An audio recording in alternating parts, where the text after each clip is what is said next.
All I know, ladies and gentlemen, is that Lord Murphy Costigan, the Lord, the sophisticated scoundrel, the royal rogue, used his wrestling acumen and his understanding of the limitations of the rules of wrestling to keep, got a bit of hair there, to keep his Heritage Championship. Now, one knows that he is a double champion.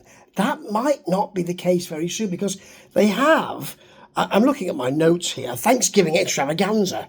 It's coming up on the 30th of November, and he's got to fight two men in the same match. So they're big dudes as well, and if he gets pinned by one, that person will win the Heritage Championship, and if he gets pinned by another, they win the Heavyweight Championship. So hang on, if that's the case, why would you want to pin him first? Because the Heavyweight Championship is probably more prestigious than the Heritage Championship. No, the Legacy Championship. The Legacy Championship. The Heritage one is in the Memphis Wrestling, isn't it? The Legacy Championship. So why would you want to pin him first? You'd wait and want to pin him second. This could work to his advantage. However, before we get there, let's look at Austin Lane, whose father's got a lot of money. He wears some kind of riding breeches or jodhpurs, and he's talking to Evil Eric Porter. Great name. Evil Eric Porter. Well, what kind of character are you? Just check the name, son. Oh, yes. You're a porter. Good, right. You must work at a railway station. Not exactly that. But in the locker room, he sort of says that he wants some work to be done by Porter, and some money is mentioned. I don't know what's going to happen, whether he's got him to beat someone up or whether he's going to be a tag team with him. But Eric Porter is also fighting this week versus Chase Emery, who said last week to Bo James that he wants the heavyweight title, currently around the waist, as you know, of the sophisticated scoundrel, the bruiser from Glasgow, or Glasgow if you like, Lord Murphy Costigan. And Bo James said to him, well, it might take a few months.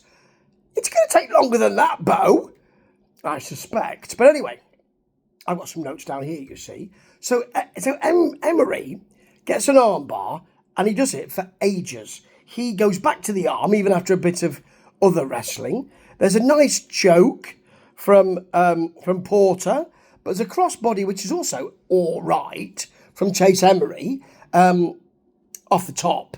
And a nasty Porter sort of C4 and jawbreaker kind of combo. It's a bit weird, but it's really nice.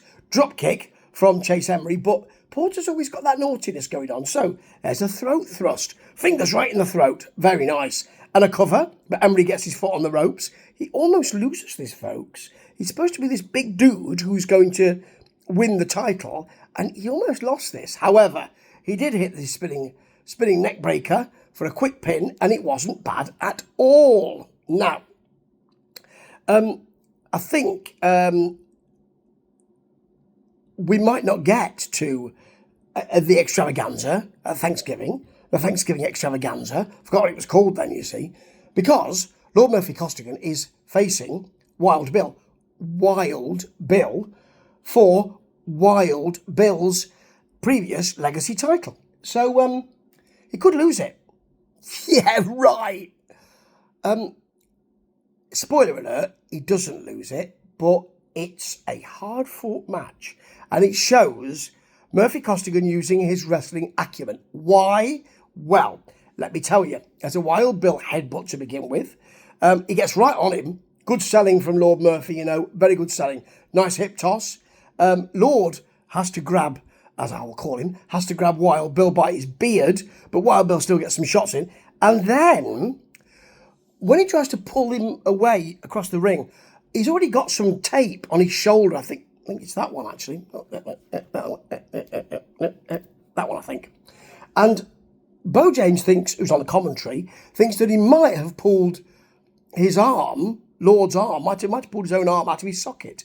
And that makes Wild Bill work on that shoulder. Great selling again by Lord Murphy.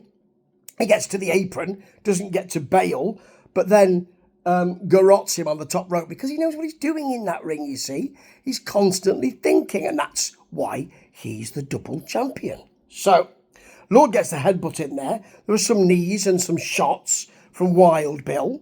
A Lord he chokes him on the ropes, and then goes to the eyes, because you can. You're allowed to do it. You have till 5. I have till 5.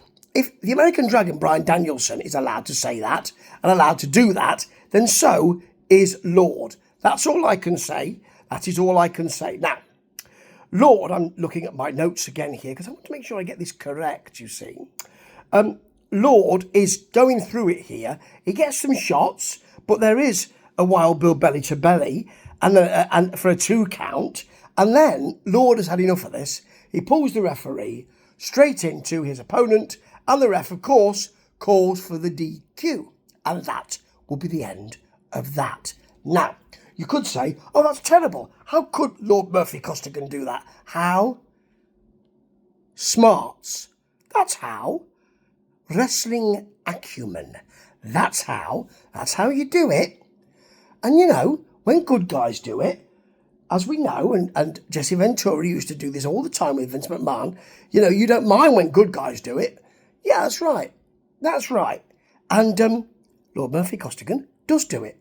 And I am admiring of that, because that is using your wrestling acumen. And that is why he will stay champion. Ta-ta.